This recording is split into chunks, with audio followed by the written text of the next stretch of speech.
एकता परिषद के लोग मंगलवार की दोपहर बड़ी संख्या में कलेक्ट्रेट पहुंचे, जहां जन सुनवाई में उन्होंने कलेक्टर के नाम एक ज्ञापन दिया है। दिए गए ज्ञापन में उल्लेख किया है कि पटेरा विकासखंड अंतर्गत आने वाले ग्रामीण क्षेत्रों में आदिवासियों को पट्टे नहीं दिए गए हैं, जबकि उन्होंने अनेकों बार इसको लेकर आवेदन दिया है, लेकिन आज तक उनकी सुनवाई नहीं हुई है। इसी को लेकर आज वह बड़ी संख्या में कलेक्ट्रेट पहुंचे और उन्होंने कलेक्टर के नाम एक ज्ञापन दिया है।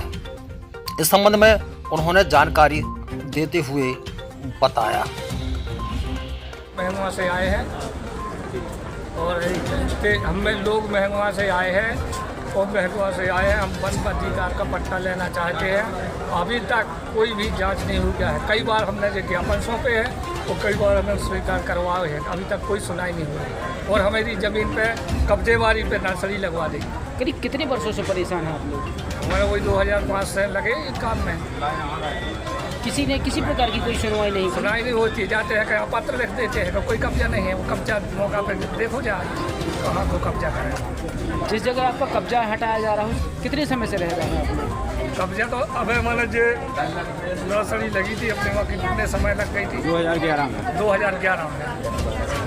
किस संबंध में आज आपने जिला कलेक्ट्रेट में आवेदन दिया है? हम लोग वन अधिकार के पट्टे के तहत हम लोग सभी लोग आए हैं और जो नर्सरी जो वहाँ पे लगाई है, जो सब लोग कब्जा कर रहे थे, हमारे पहले से पूर्वजन कर रहे हैं। उस पर खेती कई दिन वर्षों से खेती करते आए और अभी 2011 में जंगल वालों ने कुछ किया कि नर्सरी जो नदी के पास होने थी, तो पैसे लेकर के भीड़ गार्ड वालों ने मिलके और बड़े लोगों से पैसे लेकर हम सब आदिवासियों की ज़मीन जो कब्जे में थी उस पर उनने पौधे लगा दिए। उस पर जबकि एक भी पौधा नहीं, आज भी आज देख सकते हैं मौके पर जाकर। फिलहाल जो जाते हैं तो उनको परेशान करते हैं और बड़े लोग 20-20 एकड़ में कब्जा कर रहे हैं, उनका कुछ नहीं। उनके ट्रैक्टर भी चल रहे हैं। हम लोग हल लेके जाएँ तो जो भीड़ गार्ड वाले पुलिस वाले उठा के उनको ले जाते हैं। तो आज भी आप देख सकते हैं सब मौके पर एक भी ना हो तो पौधा न कुछ यार। जब उन्होंने पौधे लगाए थे तब आपने शिकायत की थी? नहीं, शिकायत की मगर मानते नहीं है वो लोग। हम लोग गरीब आदमी हैं तो उठा ले जाते हैं, तो हम लोग बच्चों को देखें जो जेल में रहे पुलिस परेशान करती है। किससे शिकायत की थी? यहाँ पे आते हैं तो यहाँ पे करते और अपने पास में दे जाता आवेदन। जैसे कलेक्टर साहब भी यहाँ आते तो यहाँ पे दे गए। कलेक्टर साहब के द्वारा आवेदन देने पर कोई कार्रवाई नहीं आज तक नहीं होती। क्या चाहते हैं आप लोग? अब हम लोग ये चाहते हैं हमारी ज़मीन वापस की जाए और सब लोगों पर खेती करें। आपका नाम कहाँ से आया? निरपत सिंह हमारा नाम है, निरपत सिंह मरकाम, और हम महंगवा से आए हैं। भाई हैं ये आदिवासी भाई, सब के सब ब्लाक पटेरा के महगवा कौआ खो गाँव के रहने वाले आदिवासी हैं। ये लोग वनाधिकार कानून के अंतर्गत इन लोगों ने MP वन मित्र पोर्टल में अपने दावा लगाए और उसके पहले भी दावा लगाए, लेकिन दुर्भाग्य देखिए दमोह जिले में वनाधिकार कानून की दुर्दशा को देखिए आप कि आज तक इनके दावों की जो है जांच नहीं की गई। आज भी ये लोग वनाधिकार पत्र प्राप्त करने को, वन भूमि का पट्टा प्राप्त करने के लिए तड़प रहे हैं, जबकि ये वनाधिकार कानून के अंतर्गत पात्र हैं।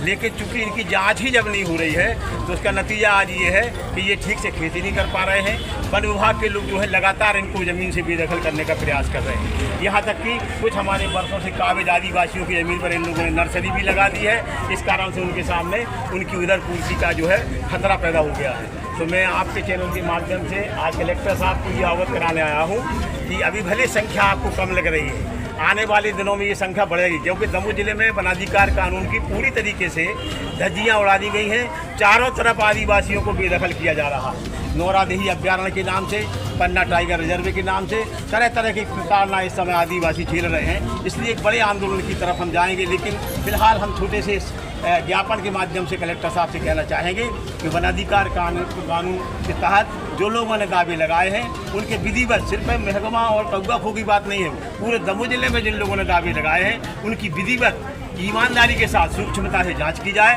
जो लोग पात्र हैं उनको वनाधिकार पत्र दिया जाए और जो लोग पात्र नहीं हैं फिर आप जो भी उचित समझें उचित कार्रवाई कर सकते हैं। अगर ऐसा नहीं होता है तो हम लोग 6-7 दिनों के बाद एक बड़ी संख्या में, आप सब लोग तैयार हैं ना? तैयार हैं। एक बड़ी संख्या में हम लोग यहाँ पर आएंगे और कलेक्ट्रेट में धरना धर के बैठेंगे और जब तक नहीं हटेंगे, जब तक कि हमारी मांग का निराकरण नहीं होगा, तो हम लोग चाहते हैं कि हमारे इस अहिंसात्मक तरीके से दिए गए ज्ञापन को गंभीरता से लिया जाए और इनके वनाधिकार कानून का सिर्फ इन्हीं गाँवों का नहीं, पूरे जिले में उसका निराकरण ठीक से किया जाए, यही मैं आपसे कहना चाहता हूँ। जय हिंद। इसके पूर्व भी आपने कहीं आवेदन दिया है? इसके पूर्व एक आवेदन नहीं, इसी कलेक्ट्रेट में इसी जगह पर आप लोगों के माध्यम से कई बार हम लोगों ने बाइट भी दी है, जैसे कितने बार ज्ञापन दिया। इसमें जो नोडल एजेंसी है कलेक्टर साहब के अधीन जो आदिम जाति कल्याण विभाग है वो पूरी तरीके से सुस्त पड़ा हुआ है।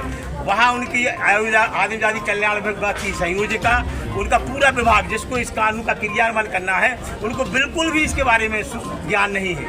बहुत दिक्कतें हैं जिनको इस कानून का क्रियान्वयन कराना है, गरीबों को न्याय दिलाना है, पट्टा दिलाना है, उनके पास इसका ज्ञान ही नहीं है। तो मैं चाहूँगा कि अगर वनाधिकार कानून के बारे में उनकी ठीक से समझ नहीं है तो जो हमारे आदिम जाति कल्याण विभाग के अधिकारी हैं, जवाबदार जो हैं, वो प्रशिक्षण प्राप्त करें और विधिवत कानून का पालन कराते हुए आदिवासियों को उसका पट्टा दें। आपका नाम? मेरा नाम सुजात खान है। मैं एकता परिषद का पूर्व राज्य समन्वयक रहा हूँ और वर्तमान में अपने साथियों के साथ मिलकर के काम कर रहा हूँ रमई जिले में। तो यही मैं आपके माध्यम से संदेश